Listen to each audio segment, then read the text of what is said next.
boa tarde, povo angolano. Estamos de volta para mais um programa Impacto. Este é o primeiro programa do ano 2023 e antes de mais quero desejar um próspero ano novo a todo angolano, este povo que é oprimido, sofredor, e esperemos que este ano o povo consiga praticamente dar sinal de despertar para então nos livrarmos dessa opressão. Quero também desejar boas-vindas ao Jaime MC, não é nosso companheiro de mesa. Muito obrigado. Da Tuquinho de Andrade. Muito obrigado e igualmente. Assim e a todos os que nos acompanham a esta altura. Muito bem. Para hoje nós trazemos o tema Mestre dos Macacos. É um dos subtemas extraído na obra Em Análise do filósofo, jornalista, pesquisador e professor Domingos da Cruz. Este tema é fruto de uma parábola chinesa do século XIV, da autoria de Liu Ji, não é? Segundo o autor, não é? O autor extrai, praticamente chama a colação essa parábola para ilustrar aqui as fontes de onde vem o poder as fontes de onde vem o poder de um ditador. Gostava mesmo aqui, antes de dar um esclarecimento sobre a adoção desse tema, não é? Com uma breve leitura, diz assim a parábola: no estado feudal de Xun, um velho sobrevivia mantendo macacos ao seu serviço. O povo de Xun, não é, o chamava de Jun Gong, mestre dos macacos. Todas as manhãs o velho reunia os macacos no seu pátio e dava ordem ao mais velho para liderar os outros até as montanhas para colherem frutos de arbustos e árvores. A regra era que cada macaco tinha que dar 1/10 de sua colheita ao velho. Aqueles que não conseguissem fazê-lo seriam chicoteados impiedosamente. Todos os macacos sofriam amargamente, mas não se atreviam a reclamar. Um dia, um pequeno macaco perguntou aos outros macacos: foi o velho quem plantou todas as árvores de fruto e arbustos? Os outros disseram: não, eles cresceram naturalmente. O pequeno macaco ainda perguntou: não podemos colher os frutos sem a permissão do velho? Os outros responderam igualmente: sim, todos nós podemos. O pequeno macaco continuou: então, por que devemos depender do velho? Por que todos nós devemos servi-lo? Antes que o pequeno macaco pudesse terminar a sua declaração, todos os macacos de repente se tornaram iluminados e despertos. Naquela mesma noite, vendo que o velho tinha adormecido, os macacos derrubaram todas as barricadas da paliçada em que estavam confinados e destruíram totalmente a paliçada. Eles também levaram os frutos que o velho tinha em estoque, trouxeram todos eles consigo para a floresta e nunca mais retornaram. O velho finalmente morreu de inação. É desta parábola de Liu Jin que extraímos o nosso tema de hoje, Mestre dos Macacos, e que agora o Jaime MC vai fazer alguns comentários sobre a parábola. O que ela tem a ver com as fontes de onde vem o poder de um ditador. Ok, muito obrigado mais uma vez e mando Angola pela brilhante abertura do programa, primeiro programa do ano. Na verdade, o Mestre dos Macacos é nada mais, nada menos do que uma metáfora. É uma metáfora que visa caracterizar ou descrever o estado em que um indivíduo manuseia e domina os seus súbditos. Ou seja, dito de outra forma, há uma ligação clara com a revolução dos bichos, né? Onde todos entendiam que deviam obediência ao seu rei, ao seu presidente, porque se estão em vida graças a eles. Mas com o passar, esta mesma fábula apresenta que no meio de todos surdos e há sempre um libertado, né? Há sempre um despertado. Esse despertado às vezes não conta a idade. O importante é a capacidade racional e crítica de fazer juízo de tudo que nos rodeia. Foi dali que o menino, o menor de todos, pergunta se devemos mesmo obediência a essa pessoa. Se foi ele que plantou as árvores todas, das plantas que nós colhemos os frutos. Os mais velhos sobreviviam nesta tortura, nesta ditadura constante, mas nunca tiveram a capacidade de refletir e analisar tudo o que o menino perguntou a eles. E foi dali que muitos se tocaram e decidiram tomar uma decisão, dizendo que então estamos a servir o indivíduo que também não é dono como nós. Logo, isso é de todos nós. Pronto, foi graças a Deus o surgimento de um desses que conseguiu mudar a situação. Dali que eu digo que foi pertinente a colocação desta fábula neste livro, pelo professor Domingos da Cruz. E, claro, isto é para dizer que metade dos governantes a nível do mundo governam seu povo como truques, né? Truque de manutenção. Tipo, é tudo uma ficção, é ilusão. E quando se apercebem que foram descobertos pelos seus truques, pelas suas ilusões, perdem o palco, perdem o poder e, claro, não conseguem viver sem esse poder de comandar e dirigir outras pessoas. No entanto, a ligação que essa fábula tem com a nossa realidade, olhas para isso, olha para o nosso país e vês que há uma ligação constante. Porque quem governa esse país acha que é dono de tudo e mais alguma coisa. O funcionário público não entende que é o funcionário do Estado, Estado como todos nós, mas entende que é funcionário de um partido, funcionário de um candidato ou de um presidente, que é o João Lourenço nesse caso. No entanto, desde o momento que a sociedade civil começa a questionar as situações, a gestão do país e mais, temos a plena certeza que as coisas começaram a mudar de uma vez a outra, não? Então, é preciso relacionarmos esta fábula com aquilo que é a nossa realidade e cada um de nós começar a questionar o modo vivendi e operandi das nossas instituições e de quem governa isso. Na verdade, foi bem colocado e dizer que é tudo uma ilusão. Precisamos todos nos libertar. Esse menino pode ser um de nós, pode ser um cidadão de bem. E este macaco, que os macacos são os súbditos, a população, o mestre é o ditador aqui, é o tirano. Então é preciso questionarmos os poderes do tirano para entendermos que ele não está a fazer favor a ninguém. Quem governa um país tem fins específicos a cumprir e logo não é em favor de ninguém.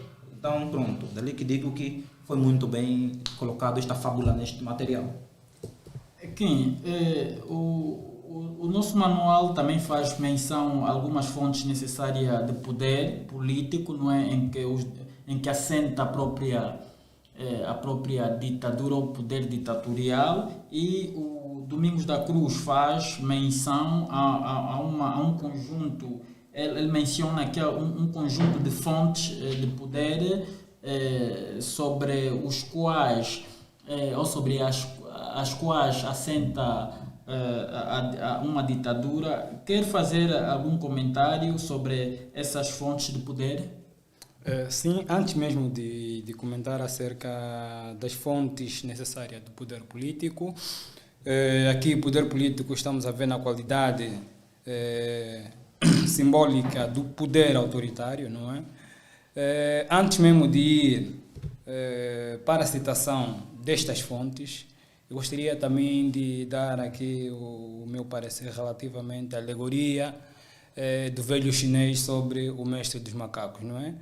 É uma teoria, ou seja, é uma metáfora que nos apresenta duas teorias, não é? Em primeiro lugar temos a teoria do truque e por outro lado temos a teoria da desobediência, ou seja, o truque só é eficaz, o truque só vale até onde a desobediência não fizer parte, não é? Ou seja, enquanto a desobediência não for acatada, o truque vinca. Exato. Quando a desobediência é acatada, o truque deixa de valer. No entanto, o povo angolano, não é? É um povo manietado por meio, digamos, das eleições ou por meio do sufrágio universal, não é? Que, nesse caso que são mesmo as eleições, não é?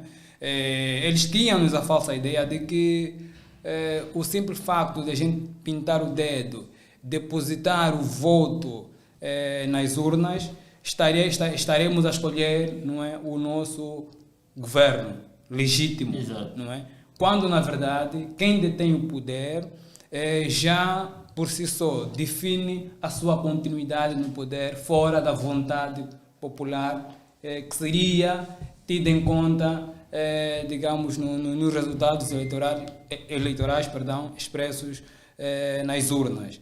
E com isso, o que acontece posteriormente? Vende-nos a falsa ideia de que o governo vigente é um governo legítimo e é um governo que merece a obediência total do povo angolano, quando, na verdade, é preciso que haja, dentro do povo angolano, haja alguém que se destaque como este macaco, não é, como este menino, e que elucide aos demais de que nós não podemos, não é, obedecer esse governo, nós não podemos cooperar com este governo, não podemos depositar a nossa legitimidade neste governo, porque é um governo, digamos, de impostores, não é? Então, esta teoria é uma teoria muito rica, se fosse compreendida de forma exaustiva pela grande maioria da população angolana.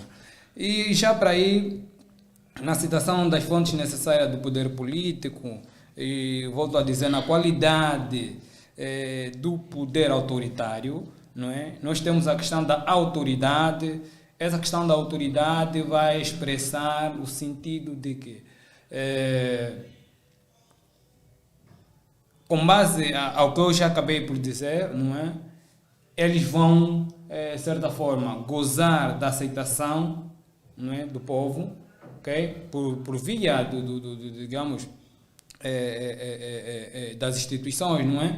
Eles vão usando os instrumentos oficiais do Estado e aí o povo vai se ver obrigado a obedecê-los.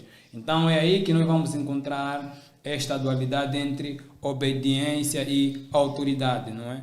E temos os recursos humanos, eles precisam de um número considerável da população angolana, já para contextualizar a teoria, ou seja, o conteúdo da obra que esta obra apresenta ao nosso contexto, não é?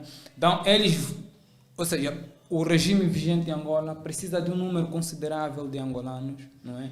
Que aceitem, que digam, não é, de que o governo angolano é um governo legítimo e que reconhecem os ofícios que vão emanar deste mesmo governo.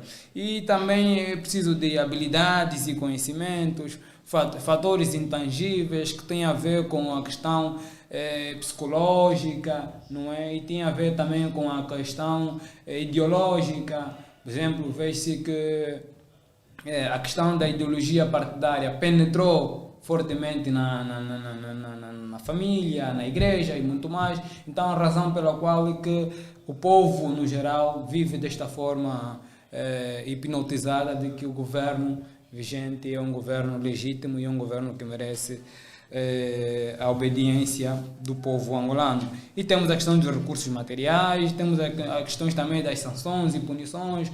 Aqui, já para terminar, quanto às sanções e punições, estamos a ver o facto de que quando um cidadão angolano se rebela contra o Estado angolano ou desobedece às leis injustas ou desobedece aquilo que vai de acordo à vontade do regime vigente, mas contraria o interesse do bem-estar coletivo, aí não vamos ver o regime, não é, a acionar os instrumentos oficiais do Estado, mormente a força de defesa e segurança, para poder reprimir este cidadão. E é neste caso onde nós vamos ver a questão da sanção e da punição para o regime sentir-se, ou para que ele possa ver a sua vontade a ser obedecida, então ele usa esse recurso coercivo, né, que são as sanções e as punições. Entanto, eu acho que tem de ficar por aqui, depois vamos dar continuidade a este conteúdo, né? Muito bem. Há uma obra da filósofa judia Hannah Arendt, não é? Ela fala, é uma obra com o título O Poder Não Violento, não é? Nesta obra, ela traz um conceito de poder. E segundo a filósofa, ela diz que o poder ditatorial é um poder violento, não é? E que o poder, na sua essência, não é? Deve ser um poder legítimo, não é? Ou seja, entre o poder e a violência são dois conceitos opostos, não é? O poder é sempre legítimo, segundo a Hannah Arendt, não é?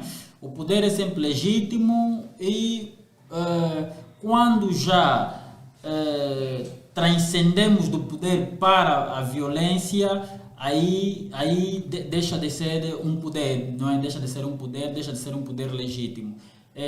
O poder ditatorial assenta, ou seja, todos esses itens que o Domingos da Cruz apresenta aqui enquadram-se ou resumem-se no conceito de violência, tem a ver com esse conceito de violência, sim, na verdade tem a ver com o conceito de violência. Por exemplo, a questão da teoria do macaco.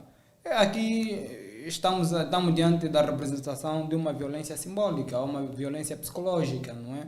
Em que os demais macacos foram obrigados a não pensarem por si mesmo, não é? Alguém pensou por eles, mas pensou de uma forma maléfica, de uma forma de querer, ou na pretensão de dominá-los continuamente. Exato. Só que num desses dias de má sorte por parte do ditador, não é? Ou do autoritário, que cruzava os braços, mas ainda assim queria extorquir dos esforços dos demais macacos que iam na colheita dos frutos. Exato. Não é? E até que um deles decidiu confrontar, não é? Decidiu questionar, porque também é necessário questionar, é necessário indagarmos, não é? E por isso que as ditaduras são alérgicas ao questionamento, não é? Por exemplo, quando nos questionamos, por que nós tínhamos que ficar em casa, por exemplo, não é? Por que quando há manifestação nós não podemos, a circulação, a mobilidade pública já fica condicionada, ok? Porque quer dizer, as ditaduras não gostam dos porquês, porque a ditadura funciona tal qual a religião, não é? Aquilo é a lei da obediência canina, não é? Ou sim, ok? No entanto, a violência na ditadura ela é representada em vários ângulos, embora que a violência material é dos instrumentos mais eficazes e mais usados na ditadura, não é? Exato. Jaime, desses índices, não é, apresentado pelo Domingos da Cruz, ele afirma que são fontes do poder, né, do poder violento, que é do poder ditatorial. Nós, enquanto cidadãos, enquanto pessoas que aspiram à liberdade, não é? Quais os meios podemos usar para então enfraquecermos, não é? Essas fontes do poder que o nosso manual nos apresenta? e que são as fontes, obviamente, que o Kim acaba já de fazer menção. Quais são esses meios que podemos usar para enfraquecermos essas fontes? É a não cooperação. A não cooperação. Isso para mim é a não cooperação. Exato, E em exato. palavras mais resumidas, é a não cooperação. Exato, a não cooperação. Exato. Então, quanto mais, parece que quanto mais cooperamos com o ditador, mais tornamos forte O ditador, poder, sim. o ditador. Mas A questão. Por favor. Posso? Ok, obrigado, Jaime. Mas antes também peço também ser desculpas se eventualmente cortei o teu fio lógico, não é? Eu queria dizer o seguinte, quanto à cooperação, não é? Quanto à cooperação, para o nosso contexto angolano, nós temos a questão das demais instituições sociais, Exato. não é? Que cooperam com o regime autoritário vigente e, de certa forma, ajudam, não é? Na obediência coletiva a este regime. Eu digo obediência coletiva da vasta população angolana. Nós temos a questão da igreja, por exemplo, não é? O que é que a igreja diz? A igreja pura e simplesmente limita-se em ler determinado capítulo bíblico que diz que vós, os governados, deveis orar a favor dos vossos governantes. Quer dizer, por uma certa conveniência, não se procura questionar o tipo de governantes que temos, mas limitam-nos a ensinar, a instruir de que devemos orar a favor dele. É claro que devemos desejar o bem a todos, não é? Mas quando falamos em orar a favor do nosso governante, esse a favor reflete-se em que sentido? No sentido da continuidade, de que eles devem continuar ali a governar, no sentido da legitimidade, de que aceitamos que eles são os nossos governantes, de que aceitamos que os sanguinários, de que aceitamos que, um bando de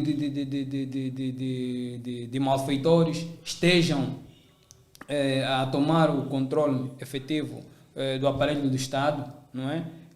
Quer dizer, não nos questionamos até aí, mas sabemos que por detrás deste incentivo religioso tem algum fim político. Então, não é aí onde nós vamos ver a igreja a cooperar de forma sigilosa com o regime autoritário vigente em Angola. Portanto, é necessário que haja a não cooperação, mas esta não cooperação não se limita estritamente na iniciativa individual de cada um de nós. É claro que a iniciativa individual de cada um de nós, conjugada, não é, poderá formar uma iniciativa coletiva. Mas é necessário que as instituições, as demais instituições, não é, que atuam intimamente na vida psicológica, espiritual das famílias, também ajudem a não cooperarem com o regime. Razão pela qual chamamos aqui a atenção à igreja, porque são as igrejas que tendem a apoiar incondicionalmente esse regime. Era apenas isso, Jaime. Jaime quer acrescentar Acho que o tempo já foi esgotado. sobre isso. Exato. Há aqui um parágrafo muito resumido que o professor Domingos da Cruz avança, não é? Ele diz o seguinte: o grau de liberdade ou a tirania em qualquer governo é consequentemente em grande parte um reflexo da determinação relativa dos súditos, não é? De serem livres e sua disposição e capacidade de resistir aos esforços para escravizá-los. Jaime, tem algum comentário adicional sobre este parágrafo que aqui parece aquela ideia do materialismo histórico de Karl Marx, né, que diz que a produção de bens de um determinado povo, de uma determinada sociedade, num dado momento, reflete a capacidade a capacidade de poder de um governo, né? coisa parecida, não é? Então ele também faz aqui uma analogia com esse conceito quase que, não é, de materialismo histórico. Ele diz que a liberdade, parece que a liberdade de um povo, não é, mede-se conforme essa determinação, não é, que este mesmo povo tem para se desfazer do governo ditatorial, né? Sim, não, é a tal coisa. Eu acho que, independentemente do tipo de regime, eu disse isso na música Oligarquia, numa das minhas faixas da minha EP Democracia, onde eu digo que não existe nenhum poder político exercido sem o povo. No entanto, quer os ditadores, ou seja, quer os tiranos, quer os monarcas, quer os democratas, todos esses tipos de regime precisam da população ou do povo para legitimar e junto governarem, porque não existe governação, quer de tirano ou de não, ou outro regime, sem o povo. E quando a população deixa de cooperar com o ditador, aí, consecutivamente, será o fim da vigência de um ditador. Exato. Então, dali que é a ligação constante daquilo que queria falar, e por outros termos, o Kim também frisou. E pronto, é preciso, quando não há cooperação, significa que todo o regime ditatorial ou ditador se sente abandonado e reduz a capacidade de tentar escravizar o seu povo. Exato. Essa perspectiva, então, sim. Exato. Agora vamos para um curto intervalo, e é mesmo brevíssimo intervalo. Vamos beber um copito d'água enquanto vamos ao intervalo, e logo voltamos já para dar continuidade à nossa análise.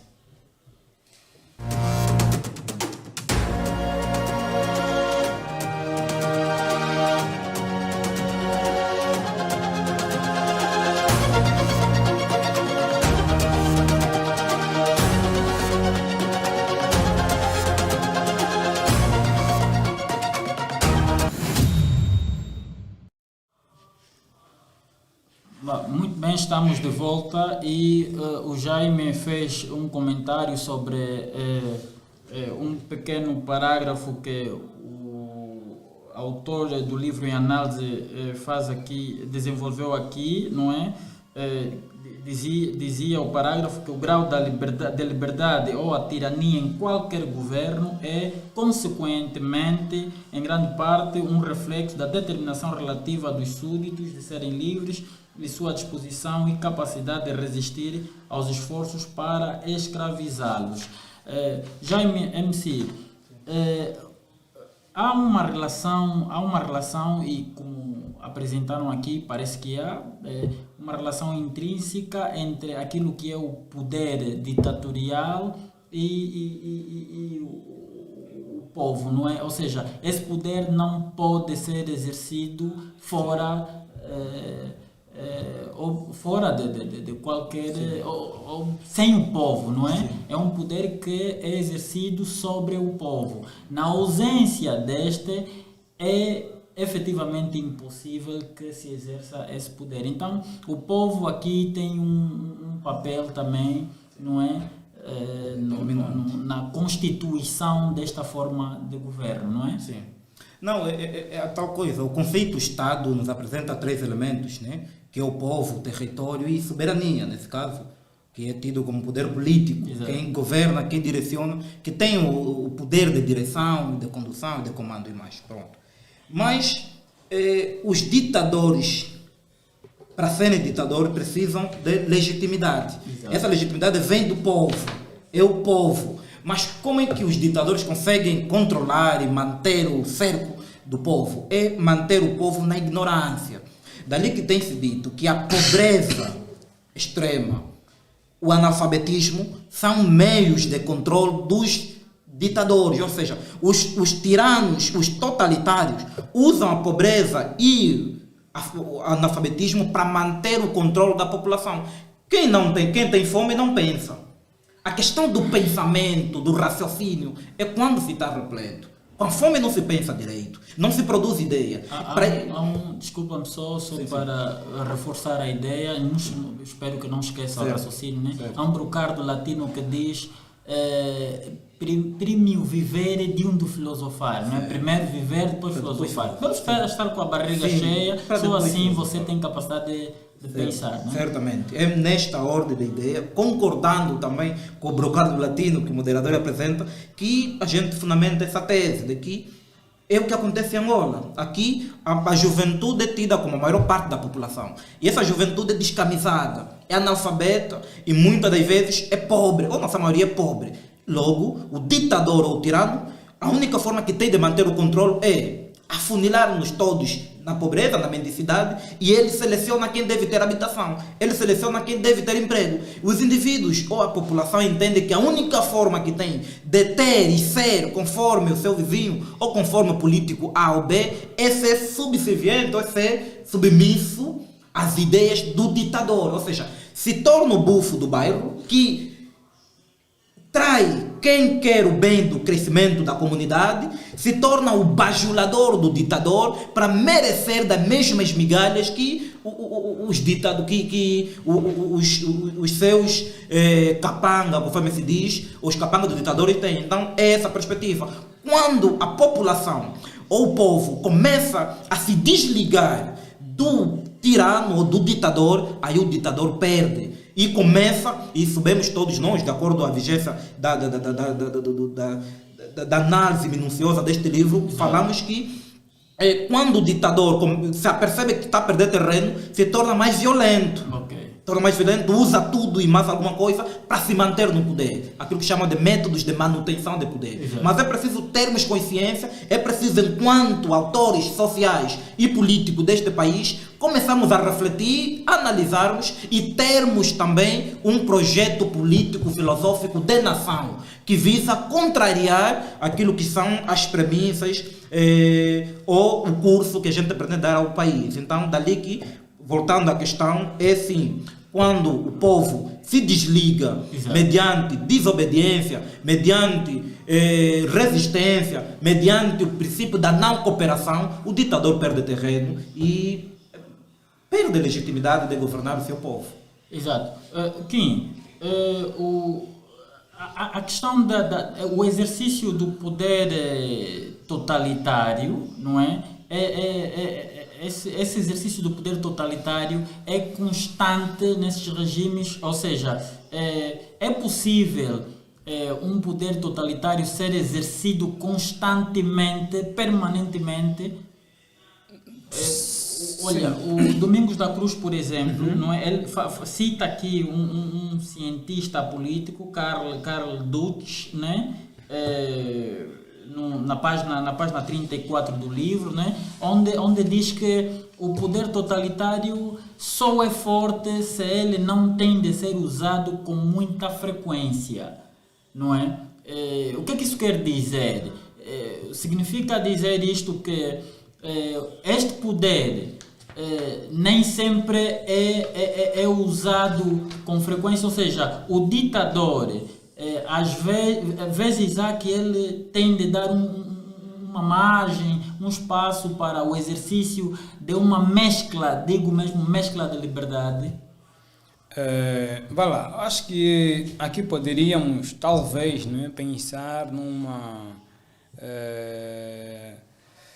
regime autoritário, mas como é que eu diria? Por exemplo, de Muammar Gaddafi, né? Exato. Foi uma pessoa, foi um dirigente autoritário, mas ainda assim dava uma espaço, pequena uma margem de manobra, exato, e para os... conseguia, certa forma, do ponto de vista social, ele conseguia, conseguia dissipar a questão do conflito de interesses, não é? Entre o interesse do seu regime e o interesse da população no geral, não é? Ou o interesse do bem-estar coletivo.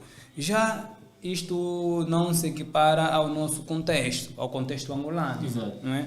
No contexto angolano nós temos um regime autoritário que é exercido continuamente. Permanentemente.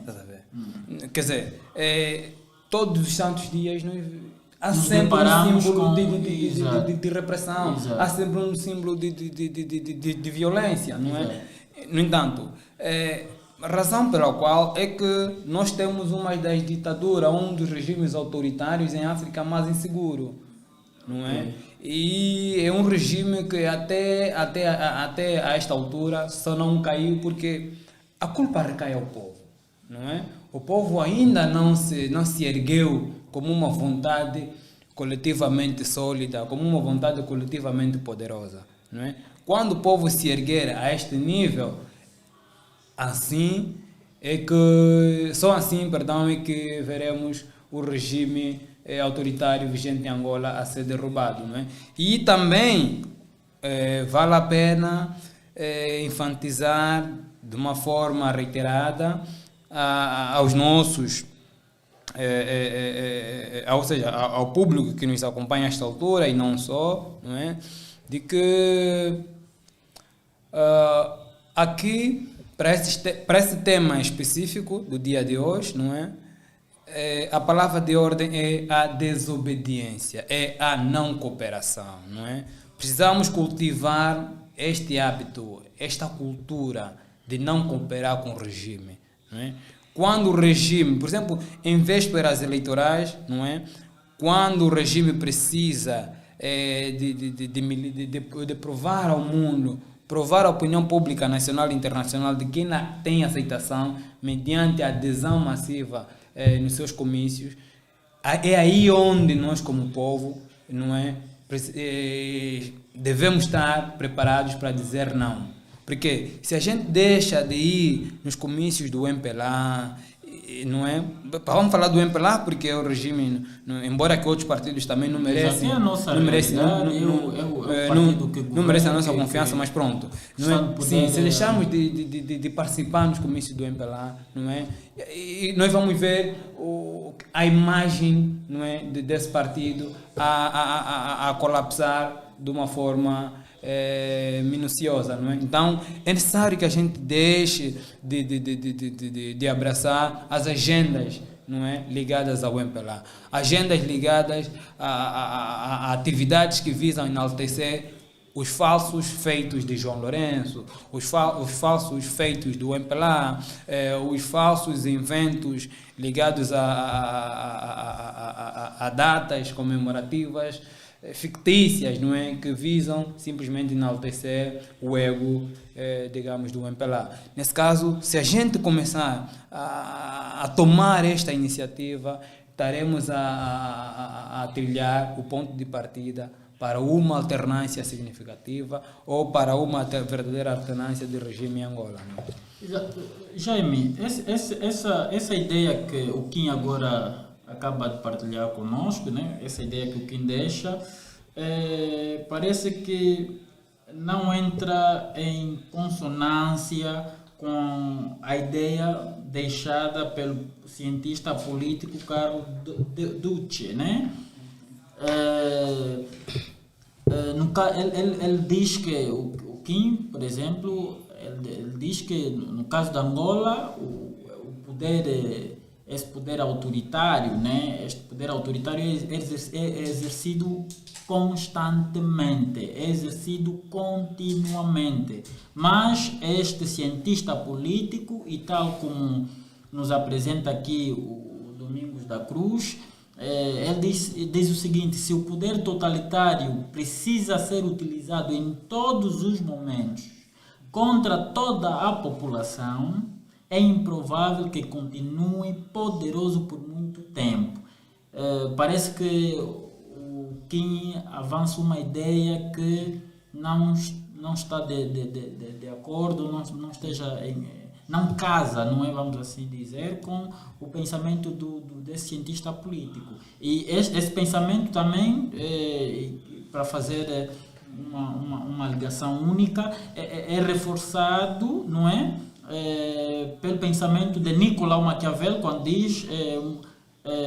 diz que muito mais cedo, quando diz que o príncipe, né, tem um público como um todo, como seu inimigo, nunca poderá estar seguro. E quanto maior a sua crueldade, o mais fraco seu regime se torna.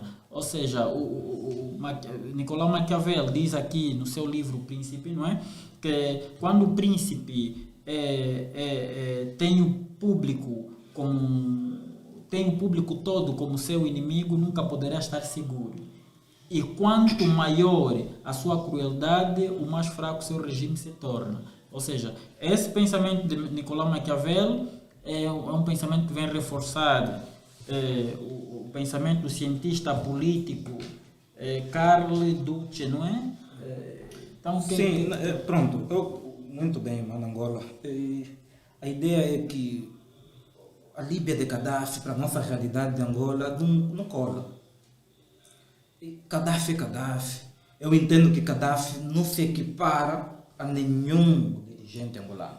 Vou falar dos 3 que já governaram esse país. Muito longe da realidade. Pronto, mas cada realidade tem as suas dificuldades, mas não é igual à nossa realidade. Agora, voltando, porque estou falando disso porque havia o básico, né? Havia habitação, havia educação, e aqui não temos isso. Então não podemos trazer o Gaddafi, porque equiparar os nossos líderes ao Gaddafi é levar a uma dimensão inimaginável, que não é merecido.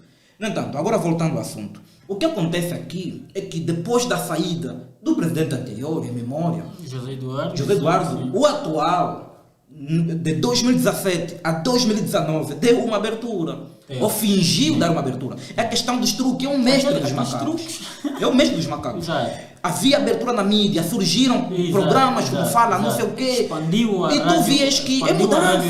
A Rádio Eclésia. E tu vias processos políticos, né, administradores a serem processados. Pensa embora que não deve nada. Aquilo é tudo truque, é ficção.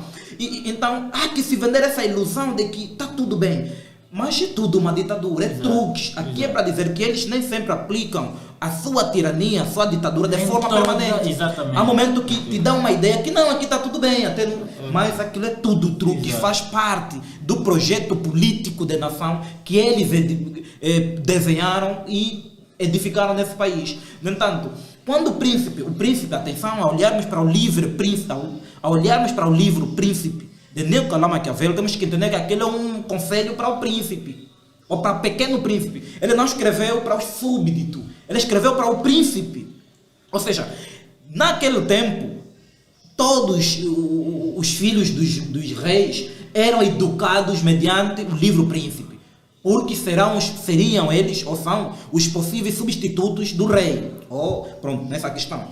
Quando ele diz isso, o Maquiavel, foi muito sarcástico. Pese embora que alguns dizem que nós percebemos muito mal o livro do Príncipe, do Maquiavel. Mas Maquiavel tentava dizer que mais vale ser temido do que amado. Ele entendia que, ele elogiava a tirania, né? E a ditadura e mais. Ele dizia que mais vale ser odiado do que temido, ou temido do que amado, porque com o temor o povo te obedece. Mas com amor o povo te questiona, porque está a tentar dizer que se formos democráticos, ou se implementarmos o direito democrático, para o Maquiavel há probabilidade de perder o poder do que um indivíduo temido, que sai do palácio com a UGP, com a PIR, com tudo e mais alguma coisa, e o povo vive com um silêncio de pedra igual da Atena ou da Esparta de Xenofonte. São características cruéis que ao nosso nível, à nossa realidade, entendo que não teríamos países ou regimes com esse tipo de comportamento, porque a democracia é que muito se elogia. Mas para isso é preciso aplicarmos o desafio político. É preciso lutar, é preciso desmoronarmos esse regime. Desculpe mesmo, como essa questão do desafio político, da aplicação do desafio político é muito interessante, e eu vou querer que o Jaime desenvolva mais. Nós vamos só a um curtíssimo intervalo. Quando voltarmos, então vamos desenvolver essa parte aí. Então vamos para um curtíssimo intervalo e nos aguardem só 2-3 minutos, estamos de volta.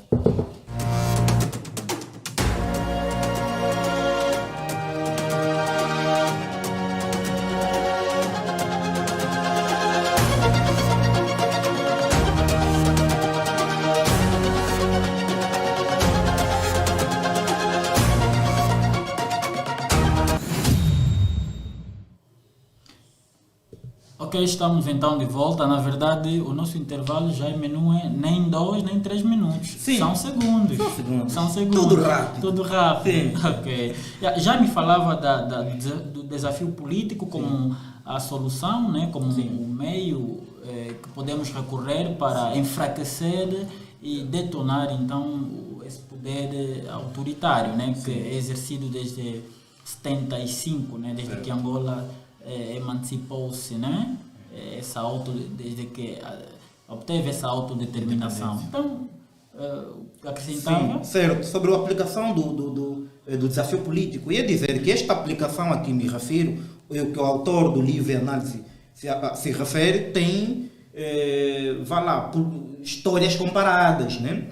Vejamos, a aplicação prática e política dessas ideias foi demonstrada pelos heróicos resistentes noruegueses contra a ocupação nazista, pelos bravos poloneses, alemães, tchecos, eslovacos e muitos outros que resistiram à agressão comunista e à ditadura e finalmente ajudaram a produzir o colapso do regime comunista na Europa.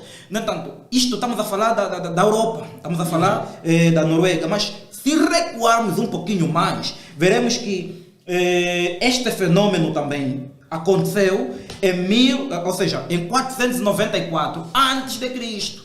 Ok. Antes de Cristo, quando os plebeus retiraram sua cooperação aos seus senhorios, patrícios. Exato. Portanto, até os plebeus, em 494 antes de Cristo, já perceberam que a não cooperação contra os patrícios derrubou aquele regime feudal que se edificou naquele tempo. Por que nós não podemos aprender com a história, com toda a sua braveza e aplicar no nosso contexto?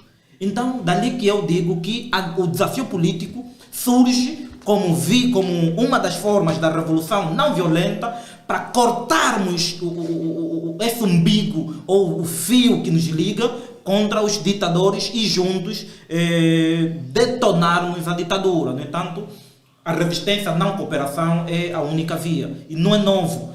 Temos que aplicar para edificarmos o Estado de direito democrático que tanto almejamos. Ok.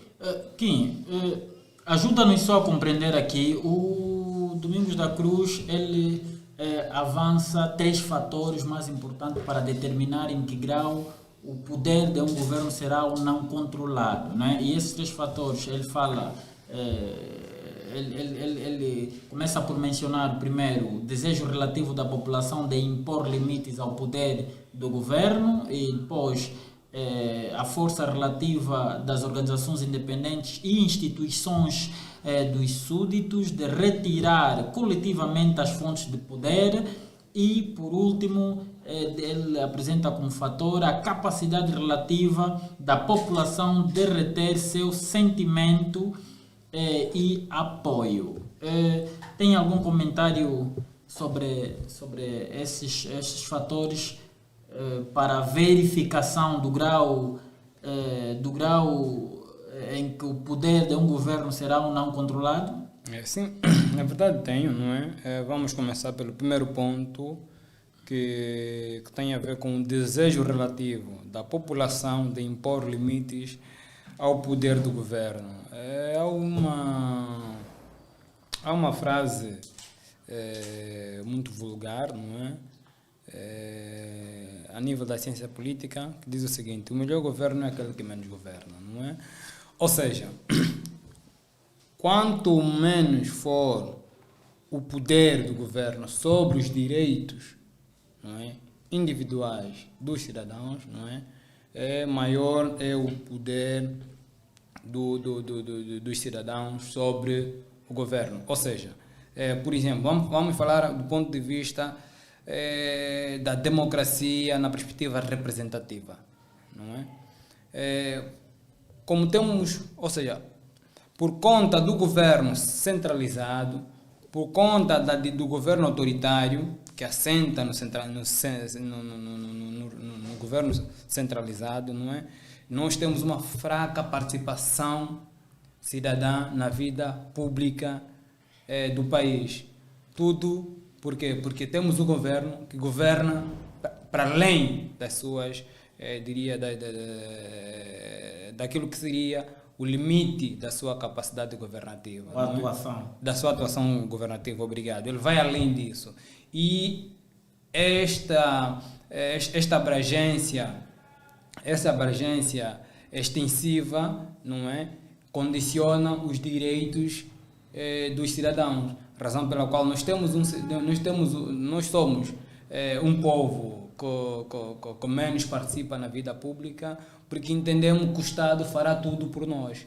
Não é? Mas isso é uma questão da disciplina, da educação política que eles, da falta o regime, de educação cívica, exatamente, que o regime vigente aplica. Não.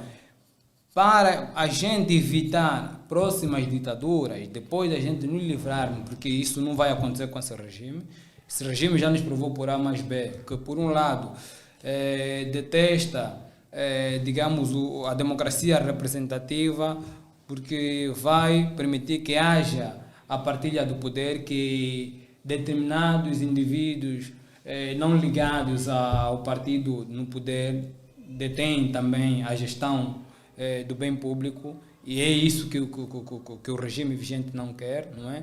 E por um lado também o regime vigente é avesso, digamos, à iniciativa cidadã, não é? Não quer que os cidadãos atuem de uma forma livre, não é? Por exemplo, por que até os dias de hoje a estrada que liga Nambangongo Luanda não está reabilitada, não é? Por que não está reabilitada? Porque tudo depende da vontade do governo central de Luanda, quando na verdade em Nambangongo tem governo e tem população. Estes dois elementos deviam já ter feito alguma coisa para que aquela estrada fosse reabilitada. No entanto, estas questões todas, não é, ligam-nos a este ponto, que é o desejo relativo da população de impor limites ao poder do governo. A força relativa... Desculpa-me só, Kim, só para gostava mesmo que desse mais um pequeno subsídio. Pois. Em que medida, não é? Em que medida nós, os angolanos, não é, o povo angolano, manifesta esse desejo de impor limites ao poder, a este poder autoritário? Em que medida, não é, nós manifestamos esse desejo? Já conseguimos ver, se por exemplo, olharmos para o povo, sobretudo os jovens, não é? Eles já manifestam esse desejo, esse desejo já é patente, esse desejo de impor limites ao poder já é patente, Esta pretensão é patente, mas na perspectiva da resistência, ok? Porque em termos qualitativo e quantitativos, por exemplo. Em termos qualitativo não é tanto assim, porque, por exemplo, quais são os organismos sociais que lutam a favor da implementação das autarquias locais? Não é? Só bem, por exemplo, um dado só. Sim, em termos qualitativos, eu quero me referir aos métodos, aos mecanismos de lutas, não é? Se são eficientes, são sistematizados. Há a questão, por exemplo, nos debates anteriores nós falamos sobre a necessidade de um plano e tal. Então, em termos qualitativos, refiro-me a uma luta dirigida, sistematizada, planejada, não é? Em termos qualitativos, nós podemos ver esses elementos nesse desejo de impor limites ao poder autoritário. Olha, quanto a esta questão, não sei qual será a leitura do Jaime, mas a minha leitura é que esta questão é subjetiva. Exato. Na medida em que a redução da capacidade, não é? A redução da capacidade do poder do governo depende, por um lado, da boa vontade do governo e, digamos, da emancipação da população. Um povo emancipado, não é um povo que consegue se impor. Não é? E um governo bem intencionado é um governo que não pretende instrumentalizar o seu povo. Ele governa na base, digamos, da satisfação do bem-estar coletivo. E aqui, essa questão é extensiva. Se puder fazer uma intervenção, pode fazer. Aqui já no contexto angolano é diferente. Porque do lado do governo, ou do lado desses senhores que estão na veste do governo, não é? Já reside a má vontade política de instrumentalizar o povo, de explorar o povo, de manter o povo na mediocridade. Razão pela qual não se pode conferir direitos, não se pode ceder à vontade do povo, porque há esta necessidade do povo em querer tomar a sua própria iniciativa. Mas agora, do outro lado, porque isto é uma luta que vai ser feita a nível das instituições, não é? Agora, quais instituições nós vamos, na qualidade de povo, nós vamos exigir que haja limite no poder do governo, se eventualmente ou se realmente o governo já pôs um poder, não é, brutal acima de toda a esfera institucional pública. Então, aí é onde está a dificuldade. Isso já para terminar, por exemplo, temos a questão da Assembleia Nacional, não é? Nós estamos a ver, por um lado, aquilo que o povo vive, ou aquilo que são as necessidades do povo, e por outro lado, aquilo que se discute a nível da Assembleia Nacional. Os professores reclamam por uma pauta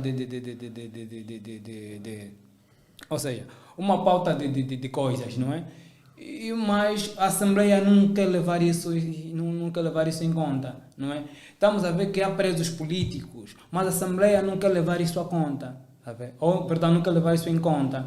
E, quer dizer, a realidade que o povo vive é paralela ao conteúdo dos debates parlamentares que são levados a cabo, não é? Tudo por quê? Porque nós temos um governo que não quer saber do povo e não quer sequer ceder, não é, à emancipação ou os limites do seu poder em relação à vontade dos direitos do povo angolano. Exato, ficou a outra. E quantitativamente, ou seja, hoje nós já conseguimos ver um grande número de cidadãos angolanos a manifestarem esse desejo de impor limites ao poder autoritário?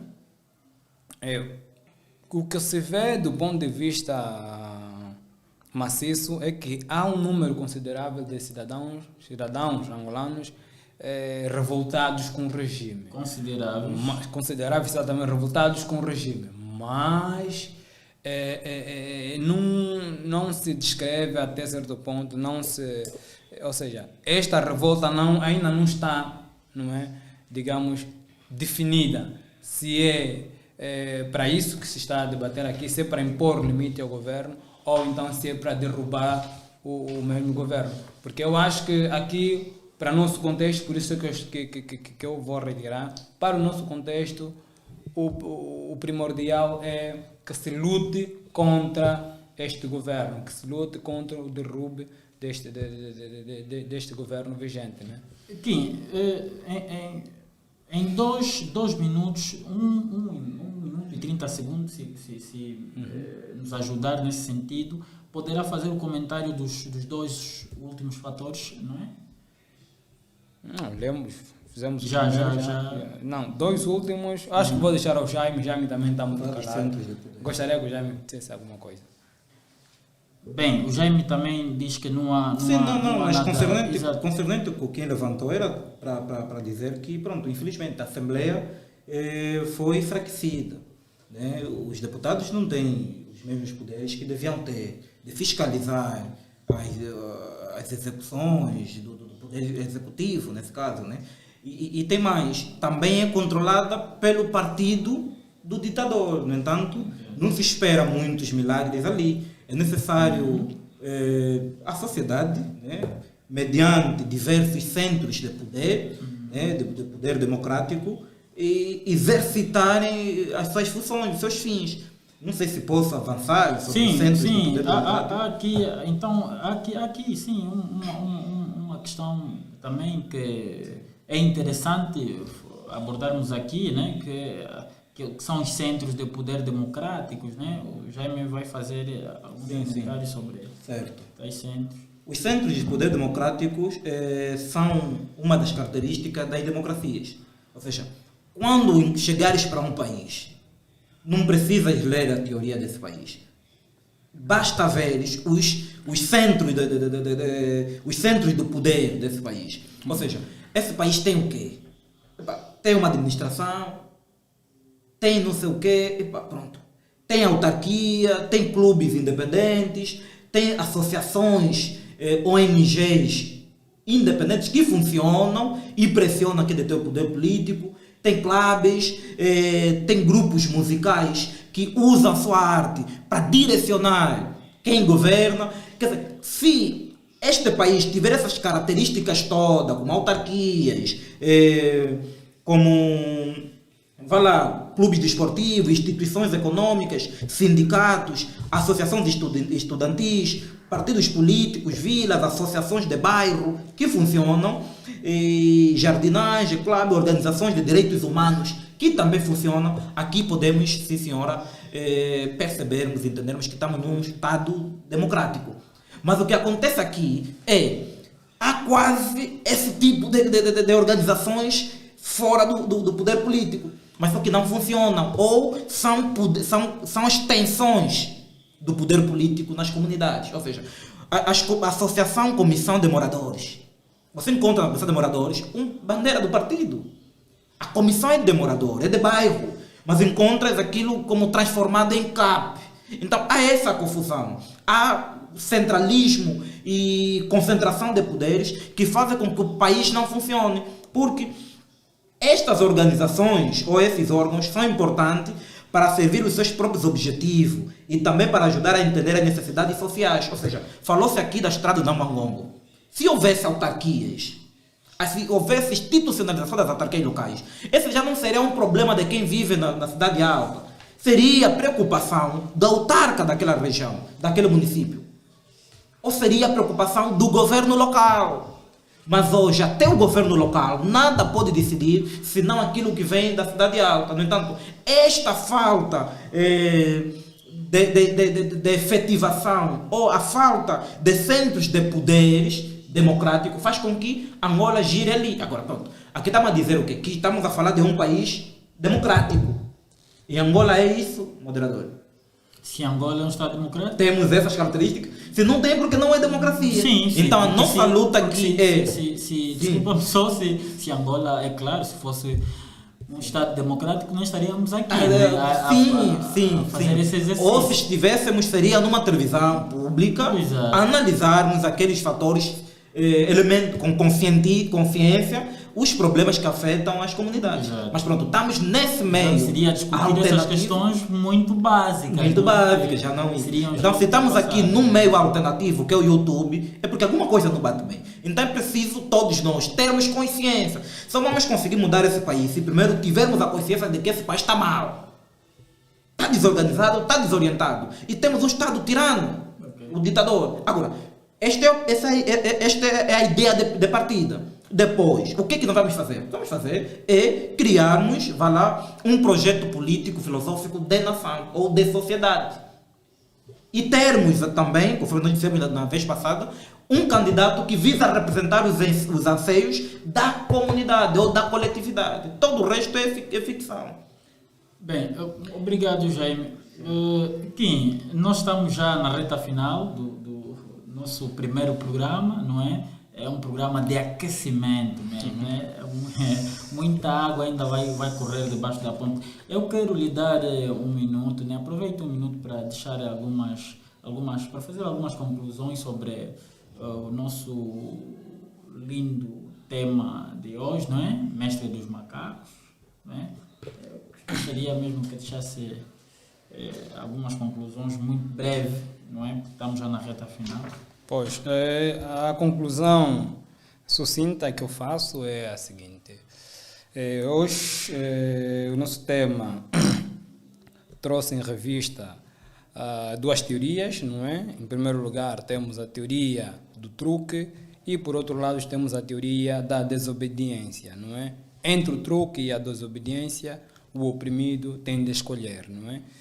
Quando o oprimido escolhe o truque é porque está a cooperar, não é? com o poder com o poder vigente autoritário, ou o poder do ditador. Mas quando o oprimido escolhe a desobediência, é porque está a partir para uma luta, está a partir para uma jornada que visa levá-lo ao gozo das suas liberdades individuais, não é? Individuais e não só. Portanto, é necessário que tomemos consciência, em primeiro lugar, sobre o contexto atual que a gente vive, não é? Em Angola, e tomemos consciência também sobre a causa que a gente abraçou, que é esta luta que visa promover a alternância política em Angola. Portanto, é necessário a gente saber fazer esse enquadramento. Obrigado pela gestão de tempo. Jaime, 1 minuto para as suas conclusões. Sim, para esse 1 minuto eu queria empregar a frase de Nelson Mandela, quando diz que por mais difícil que seja a batalha, não vamos nos render. Exato. Portanto, com esta frase, é para termos a consciência de que o desafio político pressupõe baixa. Não é fácil, não é uma tarefa fácil lutarmos, enfraquecermos um ditador, e não está a se dizer também que se acerta logo na primeira iniciativa. Mas é necessário termos essa ideia, porque só assim é que nós poderemos edificar o Estado de Direito Democrático que tanto almejamos. Então, lutar pela paz e pela democracia, há banhos de sangue, há cadeias, há tudo isso, há perseguições, mas nós temos a plena consciência. E cada um de nós e todos aqueles que lutam por esse país tenham a plena certeza que não caiam naquelas perguntas ridículas que dizem: mas você não tem medo de morrer? Mas você está a lutar contra o MPLA, não tens medo de morrer? Quer dizer, a única certeza que nos resta hoje, enquanto seres viventes, é que vamos morrer um dia. Agora, cada um de nós precisa escolher essa forma da morte. Se morrer de forma cobarde ou como cobarde, ou de forma heroica, por uma causa justa. Então nós escolhemos morrer, viver por uma causa justa. Esse é o nosso desafio. Estamos conscientes do risco e temos a plena certeza que vamos vencer. Ok, muito obrigado mesmo, Jaime MC, muito obrigado também, Kim de Andrade. Obrigado. Estamos a terminar o nosso primeiro programa do ano 2023, Impacto. Dizer que daqui em diante vamos alterar a sequência do programa. O programa passará a ser quinzenal ao invés de semanal, e esperemos que continuem nos acompanhar e voltamos a nos ver daqui a 15 dias. Muito obrigado. Até já. Obrigado.